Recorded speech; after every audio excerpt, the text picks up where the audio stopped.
Hi guys, இந்த நிகழ்ச்சியோட நம்ம எங்கே வந்திருக்கோம்னா கதிர்காமத்துக்கு வந்திருக்கோம். அது நாங்கள் எப்படி வந்திருக்கோம்னா கதிர்காமத்துலேருந்து அங்கே கொழும்புல இருந்து காலைல ஏசி பஸ்ஸில் கதிர்காமத்துக்கு வந்திருக்கோம். நிறைய பேருக்கு தெரியாது கொழும்புல இருந்து கதிர்காமத்துக்கு ஏசி பஸ் சேவை வந்து போகுதுன்னு. நிறைய பேர் நோமா சிடிவி பஸ் தான் எடுப்பாங்க, பட் ஏசி பஸ்ஸும் போகுதுன்றது உங்களுக்கு அறிய தெரியும். அதாவது காலையில் 6:30 பஸ் சேவையில் ஈடுபடுது. கொழும்புல இருந்து மாக்கும்பரைக்கு போகுது, மாக்கும்பரையில இருந்து நேராக டேரக்டா கதிர்காமத்துக்கு வருது. நீங்க பின்னாடி பார்த்தா தெரியும், அந்த பஸ் தான் நாங்கள் வந்தோம். டிஎஸ் குணசேகர் ஸ்டார்ட் ஆகுது. ஒரு பஸ் காலையில மாக்கும்பரையில இருந்தே வருது. நீங்க மேல பாத்தீங்கன்னா இந்த அட்டவணை நாங்கள் ஒரு சார்ட்டை கொடுத்துருக்கோம். நாங்கள் மேல எந்த டைம்ல பஸ் போகுது. ஸோ நார்மலா கொழும்புல இருந்து கதிர்காமத்துக்கு வரதுக்கு 1900 ரூபாய் சார்ஜ் பண்றாங்க. அதே மாதிரி சார்ஜஸ் வேரிஸ் படம் நீங்க வார இடங்களை பொறுத்து. ஸோ இப்பதான் நாங்க வந்து இறங்கியிருக்கோம். நாங்க இப்போ வந்து ரெஸ்ட் ஹவுஸுக்கு போகிறோம். ரெஸ்ட் ஹவுஸுக்கு போயிட்டு நான் உங்களுக்கு அடுத்த வீடியோ தொடரும். காய்ஸ், நம்ம இப்போ எங்கே வந்திருக்கோம்னா பஸ் ஸ்டாண்ட்லேருந்து இப்போ நிஷாதி ரெஸ்ட் ஹவுஸ்னு ஒரு ரெஸ்ட் ஹவுஸ்க்கு தான் நாங்கள் வந்திருக்கோம். அதாவது நார்மலாக இந்த ரெஸ்ட் ஹவுஸை பற்றி உங்களுக்கு ஒரு நல்ல விஷயம், ஒரு முக்கியமான விஷயம் சொல்லணும்னா, நிறைய பேருக்கு தெரியாது பஸ் ஸ்டாண்டுக்கு கிட்டேயே வந்து நிறைய ரெஸ்ட் ஹவுசஸ் இருக்கு. பட் கொஞ்சம் பேருக்கு தெரியாது. ஏன் இந்த ரெஸ்ட் ஹவுசஸ் எல்லாம் தெரியாத ரீசன் வந்து, நீங்கள் Booking.comல போனால் கூட உங்களுக்கு வந்து ஹை ரேட்ஸான ஹோட்டல்ஸ், அதுவும் இங்கே சரியான கூட 7 மணிக்கு போகிறனாலும் கூட பஸ் ஸ்டாண்டு இன்ட்ராக்ஷன், அது பஸ் ஸ்டாண்டு கிட்ட போகிறனா கூட உங்களுக்கு சரியான தூரத்தில் இருக்கிற இடங்களில் தான் அவங்க காட்டுவாங்க. ஸோ நீங்கள் என்ன பண்ணணும்னா, இப்போ நாங்கள் சூஸ் பண்ண இடம் வந்து பஸ் ஸ்டாண்ட்ல இருந்து ஒரு 1 மீட்டர் 2 மீட்டர் இடைவெளியிலேயே இந்த ஒரு ரெஸ்ட் ஹவுஸ் இருக்கு. இதுக்கு பக்கத்துலேயும் இன்னொரு ரெஸ்ட் ஹவுஸ் இருக்கு. ஸோ இந்த மாதிரி இடங்கள்ல ப்ரைஸும் நீங்கள் சீப்பாக எடுக்கலாம். அதோட இங்க இருந்து நீங்கள் பார்த்தீங்கன்னா ஏழுமலைக்கு போகிறதுக்கு, அதாவது கதிர்காமத்து கோயிலுக்கு போகிறதுக்கு மலை இங்க இருந்து கிட்ட தான் இருக்கு. ஸோ இங்க இருந்து நீங்கள் ஒரு 100 மீட்டர்ஸ் போனீங்கன்னா அங்க இருந்து உங்களுக்கு ஒரு ஜீப் எடுக்கையிலும் அங்க இருந்து ஜீப்ல இருந்து அப்படியே நேராக ஏழுமலைக்கு அடிவாரலே கொண்டு போடுவாங்க. அப்படி இல்லாம உங்களுக்கு செல்லக்கதிர்காமம் போகணும்னா இங்க இருந்து ஒரு 3 மீட்டர் டிஸ்டன்ஸ்ல பஸ் ஸ்டாப் இருக்கு.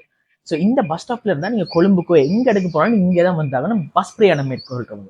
ஓகே, ஸோ அங்க இருந்து செல்லக்கதிர்காமத்துக்கு போற டிரெக்ட் பஸ் இங்க இருந்து எடுக்கணும் இருக்கு. ஸோ இந்த இன்ஃபர்மேஷன் வந்து உங்களுக்கு ரொம்ப ஹெல்ப்ஃபுல்லா இருக்கும். ஏனெண்டா கிட்ட நீங்க புக் பண்ணீங்கன்னா உங்களுக்காக நிறைய இடங்கள்ல வந்து நீங்க பார்த்துக்கலுமா இருக்கும். ஸோ வாங்க இப்ப நான் உங்களுக்கு காட்டுறேன். நாங்க செலக்ட் பண்ண ரூம் வந்து ஒரு அபார்ட்மெண்ட் ரூம் தான். அதாவது 3 பேர் இருக்கலும். அதுல வந்து ப்ரைஸ் வந்து 3,500 rupees தான் சார்ஜ் பண்றாங்க பெர் நைட்டுக்கு. ஸோ வாங்க நான் உங்களுக்கு டீப்பா உங்களுக்கு எக்ஸ்பிளைன் பண்ண ரூம் எப்படி இருக்குன்னு. ஸோ பாத்தீங்கன்னா காய்ஸ், நான் சொன்ன மாதிரி இங்க 3 பேருக்கு தங்குற மாதிரி இடம் வச்சு தான் வச்சிருக்காங்க. ரூமும் கொஞ்சம் ஸ்பேஷியஸா தான் இருக்கு. நீங்க பாத்தீங்கன்னா ஒரு சிங்கிள் பெட்ரூம் செட்டப் வச்சிருக்காங்க, ஒரு டபுள் பெட்ரூம் செட்டப் வச்சிருக்காங்க. பட் 3மே சிங்கிள் தான். பட் என்னன்னா தனித்தனியா ஒன்னு 2 டபுள் ஆக்கி இன்னொரு தனியா வச்சிருக்காங்க. இங்கே அப்படியே வந்தீங்கன்னா உங்களுக்கு வந்து ஒரு ட்ரெஸ்ஸிங் டேபிள் தருவாங்க. அண்ட் நீங்க ட்ரெஸ்ஸஸ் ஹேங் பண்றதுக்கான வசதிகள் இருக்கு. அதுக்கப்புறமா அங்க பாத்தீங்கன்னா உங்களோட சார்ஜ் பண்றதுக்கான ஒரு ஸ்கேப் பின்னும் க்ரௌண்ட் பின்னும் கொடுத்து 2 வசதியும் கொடுத்துருக்காங்க உங்களுக்கு. அண்ட் உங்களோட டஸ்ட்பின் ஒன்று கொடுத்துருக்காங்க. And at the same time like நம்ம ரெடி ஆகுறதுக்கு வந்து நம்மளுக்கு ஒரு அழகான மிரரோட கூடிய செட்டப் ஒன்று கொடுத்துருக்காங்க. அண்ட் பாத்தீங்கன்னா இந்த இடம் வந்து ரொம்ப காம, இந்த ஜன்னலை கூட நம்மளுக்கு துறக்கையிலுமா தான் இருக்கு. பின்னுக்கு நல்லா நேச்சுரல் காத்து வாரத்துக்கும் எல்லாத்துக்குமா இருக்கு. இதுல என்ன சொல்லணும்னா ஏசி நான் ஏசி 2 இருக்கு. ஸோ நீங்க ஏசிக்கு எடுத்தீங்கன்னா அது வந்து லைக் ஒரு 5,000 4,500 மாதிரி தான் வரும். இது நாங்க எடுத்தது இப்போ நான் ஏசி ரூம். வாங்க நான் உங்களுக்கு வாஷ்ரூமை காட்டுறேன். பேசிக்கலி அதான் மிக முக்கியமான விஷயம். ஸோ நீங்க பாத்தீங்கன்னா இப்ப வாஷ்ரூம்ல வந்து ரொம்ப கிளீனா தான் பண்றாங்க. இவங்க ஒவ்வொரு டைமும் ஒவ்வொரு கெஸ்ட் வாரத்துக்கு முன்னுக்கும் வந்து 1 ஹவருக்கு முன்னாடி கிளீனிங் ப்ராசஸ் ஸ்டார்ட் பண்ணிடுவாங்க. ஸோ நீங்க வாஷ்ரூமை பாத்தீங்கன்னா தெரியும், தாராளமா ஒரு ஆள் நின்று குளிக்கிற அளவுக்கு தாராளமா பண்ணியிருக்காங்க. அட் சேம் டைம் லைக் எல்லாமே கிளீன் பண்ணி தான் வச்சிருக்காங்க. ஸோ மறுபடியும் சொல்றேன்னா, நீங்க வந்து மற்ற இடங்கள் Booking.com அதுகளில் போறது பதிலாக கொஞ்சம் ரிஃபர் பண்ணி பாருங்க. பஸ் ஸ்டாண்டு கிட்ட இருக்க இடமா பாருங்க.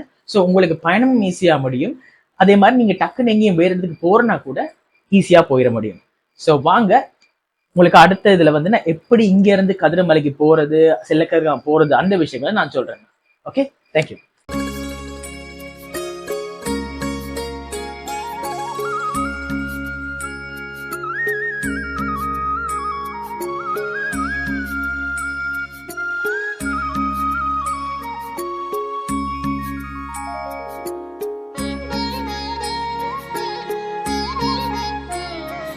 ஸோ நாம் இப்போ எங்கே வந்திருக்கோம்னா செல்லக்கதிர்காமத்துக்கு வந்திருக்கோம். அதாவது நார்மலாக வந்து கதிர்காமத்துக்கு வாராக்கள் வந்து 2 இடத்த கண்டிப்பாக ஃபாலோ பண்ணுவாங்க, கண்டிப்பாக வந்து விசிட் பண்ணுவாங்க. அதில் ஒரு இடம் தான் இந்த செல்லக்கதிர்காமம்.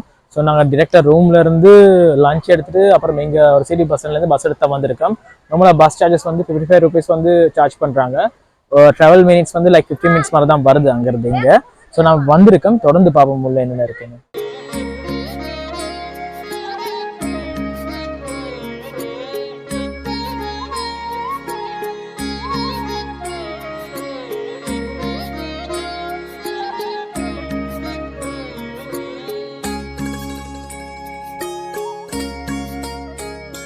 ஹாய் காய். ஸோ இப்போ இங்கே வந்திருக்கோம்னா ஒரு விகாரம் இருக்குது. அதாவது நார்மலாக வந்து கீழே செல்லக்கதிர்காம கோயிலுக்கு வராங்க, கண்டிப்பாக இந்த விகாரைக்கும் வருவாங்க. அதுவும் அவ்வளோ பெரிய தூரம் இல்லை. நீங்கள் செல்லக்கதிர்காம கோயிலுக்கு வந்துட்டு அப்படி ஒரு 2-3 ஸ்டெப்ஸ் எடுத்து வச்சுங்கன்னா இந்த கதிர்காமத்தை கத்திருக்காங்க. நம்மளாம் அந்த விகாரையை பார்த்தீங்கன்னா இது வந்து அரசர் காலத்துலேருந்து கட்டப்பட்ட ரஜமஹா விகாரம்னு சொல்லுவாங்க. நம்ம கேரணியில் இருக்கிற மாதிரி இங்கேயும் ஒன்று இருக்கும். அதான் இந்த இடம் நார்மலாக வந்து கீழே கோயில் எல்லாரும் சுற்றி முற்றி பார்த்த பிறகு இங்கே வந்து பார்த்தாங்க வந்து இருக்கிறதுக்கான இடம், அந்த மாதிரி சூழ்நிலை இருக்கிறதுக்கான இடம். அவங்களுக்கு அப்படியே தண்ணி வேணும்னா அங்கே 2 இடத்துல தண்ணி எடுக்கிற இடம் இருக்குது. ஸோ அந்த மாதிரி ஒரு சூழ்நிலை தான் இருக்குது. இப்போ வாராக்கில் இங்கே ரிலாக்ஸ் பண்ணிட்டு போவாங்க. நம்மளாம் அந்த விகாரியை பார்த்தீங்கன்னா உங்களுக்கு ரொம்ப விசாலமாக தான் இருக்குது. அந்த விகாரைக்குள்ளே உள்ளே போனீங்கன்னா 4 புத்தரை சுற்றி வர மாதிரி அமைப்பு பண்ணிட்டுருக்காங்க. நல்ல ரிலாக்ஸாக இருக்குது, மைண்ட் ஃப்ரெஷ்ஷாக இருக்கும். ஸோ அதனால் நாம் இன்னும் கொஞ்சம் தொடர்ந்து போயிருப்போம். நீங்கள் கணக்காக சப்ஸ்கிரைப் பண்ணுங்கள். அப்போ தான் நார்மலாக உங்களுக்கு நிறைய அப்டேட் வரும். அப்போ அந்த அப்டேட் பார்த்தா உங்களுக்கு நிறைய இன்னுமான இன்ஃபர்மேட்டிவ் வீடியோஸ் எல்லாம் நிறைய பார்க்க வேணுமா இருக்கும். ஸோ கண்டிப்பாக அதை பண்ணுவீங்க. ஸோ வாங்க தொடர்ந்து பயணிப்போம்.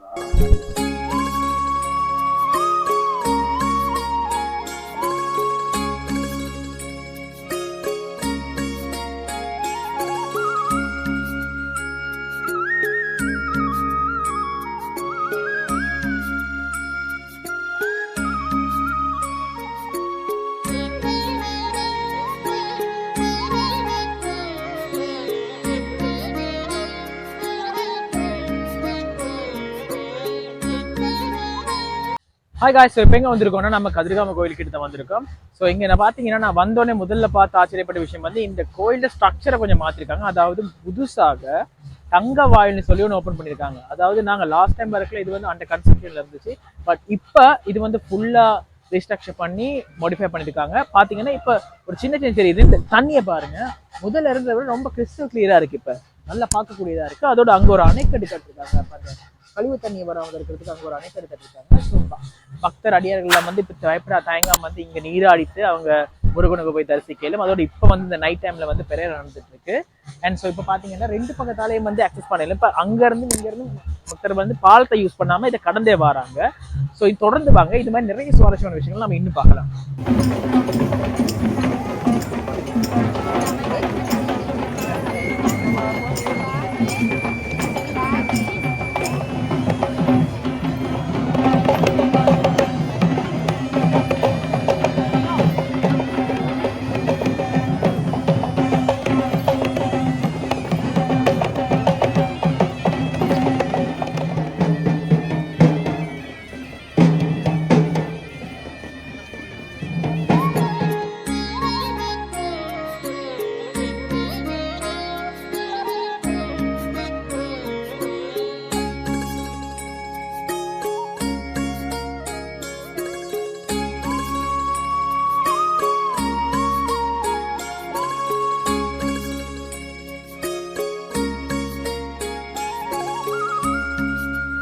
So hi guys. இன்னைக்கு நம்ம எங்கே போக போகிறோம்னா கதிரமலையை நோக்கி தான் எங்களோட பயணம் இன்னைக்கு தொடங்க போகுது. ஸோ நம்ம இப்போ எங்கே நிற்கிறோம்னா சிபிபி பஸ் ஸ்டாப். நான் முதல்ல சொன்ன மாதிரி இந்த மெயின் சிபிபி பஸ் ஸ்டாப் இருக்கும்.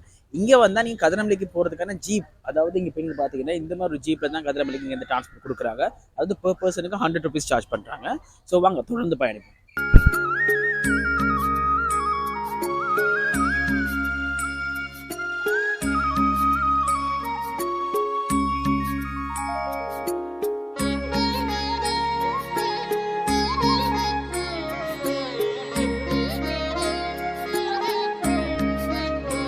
ஸோ மக்களே நீங்கள் வந்துட்டீங்கன்னா நம்ம அந்த மலையடியாரத்துக்கு வந்துட்டோம் கதிர்காம கோயிலில். ஸோ இங்கேருந்து தான் நார்மலாக பயணத்தை ஆரம்பிப்போம். அவர்கிட்ட ஒரு தேங்காய் உடைக்கிற இடம் இருக்குது. நார்மலாக எல்லாருமே வந்து அவர்கிட்ட தேங்காய் உடைச்சு தான் போவாங்க. பட் இன்றைக்கி ஒரு ஸ்பெஷல்னா நீங்கள் பின்னாடி பார்த்துட்டீங்கன்னா ஒரு டான்ஸிங் யானை வந்து பின்னுக்கு நிற்குது. நார்மலாக இங்கே வந்து நிற்கிறது இல்லை எல்லாமே. இப்போ இந்த ஃபெஸ்டிவல்ஸ்னால புதுசாக கொண்டு இருக்காங்க போல். பெரிய முடிஞ்சனால அந்த யானைகளை வந்து இங்கே யூஸ் பண்ணி கொண்டிருக்காங்க. இதுக்கும் ஒரு சார்ஜ் மாதிரி பண்ணுவாங்க. ஸோ யானை வந்து உங்களுக்கு ஆசீர்வாதம் வாங்கும். நீங்கள் அது கரும்பு அந்த மாதிரி சாமான்லாம் கொடுக்குறாங்க. நீங்கள் அடுத்த முறை வரீங்கன்னா ட்ரை பண்ணி பார்க்கலாம். வாங்க தொடர்ந்து பார்க்கலாம். அந்த பாலகுமரனுக்கு காவடியாட்டம் அழுதவரில் கண்ணீர்.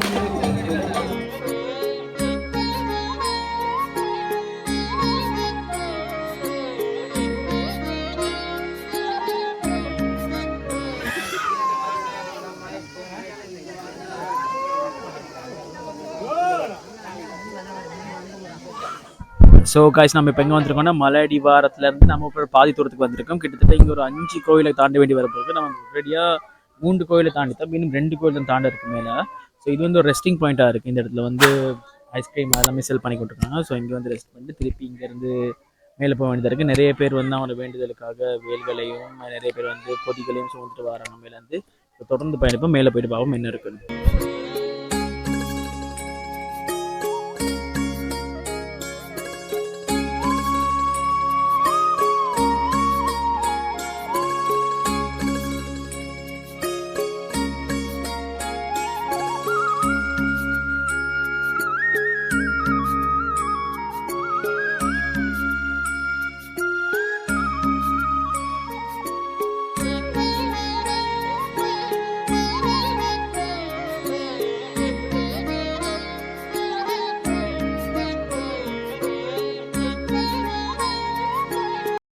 ஸோ கைஸ் நம்ம இப்போ மலை உச்சிக்கு வந்துட்டோம். இப்போ அந்த மலை உச்சியிலேருந்து நார்மலாக கீழேருந்து மேலே வரதுக்கு நமக்கு அப்ராக்சிமேட்லி ஒரு 2 ஹவர்ஸ் மாதிரி எடுக்கும்.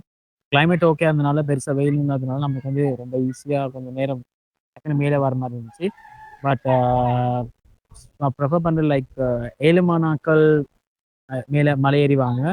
இயலாத வயசான ஆட்கள் லைக் எதுவும் பெருசாக அவங்களுக்கு வயசு இல்லை காலையில் அந்த மாதிரி ஆட்கள் வந்து வயசு ஜீப் பிரயாணத்தை மேற்கொள்ளுங்க. ஜீப்புக்கு வந்து டைம் ஆகும் கொஞ்சம் மேலே வரதுக்கு. அந்த மாதிரி இல்லை, கொஞ்சம் டைம் எடுக்கும் க்யூவில் நிற்கும். மலையில வர டக்குன்னு வந்துடலாம். ஸோ அப்ராக்சிமேட்லி 2 ஹவர்ஸ் மாதிரி எடுக்கும். மேலே வந்த பிறகு எங்களுக்கு பூசை பார்க்க இருக்குது. ஸோ அதில் வந்து நிறைய விஷயங்கள் சொன்னாங்க. அதாவது வந்து இந்த கதிர்காமத்தில் ஸ்டோரி எப்படி இந்த கோயில் வந்துச்சு, சொல்ல போனால் இங்கே முருகன் எப்படி இங்கே ஸ்ரீலங்கா இந்தியாவில் இருக்கிற போகர்களுக்கு வந்து இங்கே எப்படி கனெக்ஷன் இருந்துச்சு, இங்கே வந்து அவங்க எப்படி இந்த கதிர்காமத்தை ஆக்சுவலி வந்து கதிர்காமத்துக்குள்ள மேலே மலைக்கு மேலே உள்ள வந்து குகை தான் இருக்கு. குகைக்குள்ள என்ன முருகனை வந்து நவபாசானம், அதாவது வந்து இப்போ பழனி மலையை வந்து செய்யக்குள்ள வந்து மூலிகளை வச்சு தான் செஞ்சாங்க எல்லா செய்யுங்க. அப்படி செய்யக்குள்ள வந்து பழனி மலையில எப்படி அந்த பஞ்சாமிர்தம் ஸ்பெஷலாக வரும். ஏன்னா பஞ்சாமிரத்தால் அபிஷேகம் பண்ணி அதை அடியால கொடுத்து அவங்க நோய்கள் தீர்ந்த மாதிரி இங்கே வந்து தண்ணீரை கொடுக்கும். அது இங்கேருந்து ஒரு குறிப்பிட்ட அபிஷேக தண்ணி தான் வீட்டுக்கு கொண்டு போயிட்டு. அப்படி இங்கே வந்து பிரசாதம் வந்து திருநீர். அது இங்கேருந்து 6 படைன்னு சொல்றது விபூதி மலை, வள்ளி மலை அப்படின்னு ஒரு செட்டப் மலைஸ் இருக்கு. இந்த மலையில வந்து விபூதி மலையிலேருந்து எடுத்து திருநீர் எடுத்து தான் வந்து இங்கே பிரசாதமாக கொடுக்கும். ஸோ அதுதான் இப்போதைக்கு வந்து இவங்களை வந்து பிரசாதமாக கொடுப்போம். ஸோ நீங்கள் பார்க்கலாம், நீங்கள் தெரிஞ்சு இந்த தெரியுமா வள்ளி மலை. ஸோ அதில் தான் அதுக்கும் போகலாம் நீங்கள் நினைச்சேன். ஆனால் கொஞ்சம் இது மாதிரி ஸ்டெப்ஸ் வசதி இருக்கான்னு தெரியல, நாங்களும் போய் பார்க்கலாம். ஸோ அதுக்கும் ஸ்டெப்ஸ் வந்து எல்லாமே ஒரு பாதை இருக்கிற மாதிரி தெரியுது பார்த்த மாதிரி மனித ஆக்கள். ஸோ இப்போ நாங்கள் வந்துட்டோம். இப்போ இங்கே வந்துட்டு சுற்றி பார்த்துட்டு இங்கே ஃபுல்லாகவே இப்போ சுற்றி பார்த்தாச்சு. நான் கீழே நோக்கி பயணம் பண்ணிட்டோம். அன்னதானம் கொடுக்குறாங்க மறக்காம. அது ஒவ்வொரு நாளுமே இங்கே வந்து நீங்கள் இந்த கோயில் வந்து 24/7 திறந்து தான் இருக்கும். ஒவ்வொரு நாளும் இங்கே அன்னதானம் கொடுக்குறாங்க. வந்தீங்கன்னா குறிப்பிட்ட டைம், அதாவது 11 மணிலேருந்து 1 மணி 2 மணிக்குள்ள அந்த கேப்பில் வந்தீங்கன்னா கண்டிப்பாக உங்களுக்கு அன்னதானம் கொடுப்பாங்க. நீங்கள் வந்து அதையும் சாப்பிட்டு போகலாம். நீங்கள் தொடர்ந்து போங்க, அப்படியே பயணத்து பார்ப்போம். கீழே இறங்க போகிறாங்க, தொடர்ந்து உங்களோட பயணம். ஸோ நாங்கள் இப்போ சக்ஸஸ்ஃபுல்லாக கதிர்காமத்தை ஃபுல்லாக எக்ஸ்ப்ளோர் பண்ணிட்டு இப்போ வந்து நாங்கள் பஸ் எடுத்துட்டோம். அது இந்த பஸ் வந்து டிரெக்டாக நீங்கள் ஸ்டாப் பண்ணியிருக்கீங்கன்னா இங்கே வந்து சீட்டு பஸ்ஸஸ் எல்லாமே இருக்கும். ஸோ நாங்கள் இப்போ இங்கே வந்துட்டு வந்து நாங்கள் மாக்கும்புரைக்கு போகிற பஸ் எடுத்தோம். அதோட சார்ஜஸ் வந்து லைக் ஒரு 1810 தான் எடுத்தாங்க. ஸோ எல்லாம் ஏதோ டைமிங் எல்லாம் முடிஞ்சிச்சு, எல்லாம் முருகன் தான். நாங்கள் வந்து மலை ஏறிட்டு காலைல எடுத்து மலை ஏறிட்டோம். மலையிட்டு வந்து நாங்கள் எனக்கு மலையிலேருந்து கீழே இறங்குறதுக்கு ஒரு 2 ஹவர்ஸ் மாதிரி போயிட்டு நாங்கள் வந்து செக் அவுட் பண்ணிவிட்டு எனக்கு சரியாக டைம் பசிட்டு. ஸோ இப்போ 3:30க்கு பசங்க வந்து கிளம்புனா எங்களுக்கு அங்கே போய் சேர மாதிரி ஆகும். ஸோ ஒரு வழியாக நல்லபடியாக முடிஞ்சிருச்சு. ஸோ இதுங்க நிறைய வீடியோஸ் உங்களுக்கு பார்க்கணும்னு சாலையை சேனல் சப்ஸ்கிரைப் நிறைய இன்ஃபர்மேஷன் வீடியோஸ்